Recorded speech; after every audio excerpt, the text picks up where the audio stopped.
মাদক ব্যবসায়ী ওরাই তো বেশি দায়ী এ সমাজ ধ্বংসের মূলে।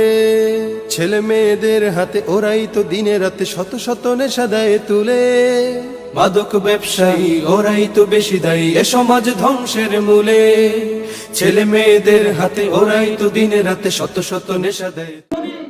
কঠোর ভাষায় আমাদেরকে বলেছেন যে মাদক খায় সে শুধু খারাপে না, যে মাদক মানে শয়তানের ফাঁদ। রাসূল সাল্লাল্লাহু আলাইহি ওয়াসাল্লাম কঠোর ভাষায় বলেছেন যে নেশা করে তা অল্প হলেও হারাম। তা আমরা বিড়ি যারা খাই তারাও আবার মনে করেন নাই না সে এত সংগ্রহ পর্যন্ত যখন পেয়ে যাবে তারাও এখানে এডিক্টেড হয়ে যাবে। যেহেতু আমি চাকরি করি তো তারপরেও বলতে হয় যে পুলিশের কিছু না, এটা হচ্ছে যে আমরা এই অত্র অঞ্চলটা হচ্ছে একটা পরিবেশ সুন্দর করার চেষ্টায় থাকবো এবং আপনারা সহযোগিতা করবেন। জানিয়ে দিতে চাই আসলে মাদক একটি মানববন্ধনে উপস্থিত যুব সমাজ এলাকার আসসালামু আলাইকুম ওয়া রাহমাতুল্লাহ।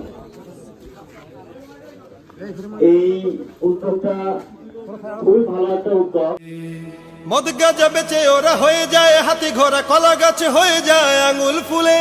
ওদের ফান্দে পড়ে কত যে মানুষ মরে, ঘটে যায় জীবনের জলাঞ্জলি। আসুন মাদককে না বলি, আসুন মাদককে না বলি, আসুন মাদককে না বলি, আসুন মাদককে না বলি।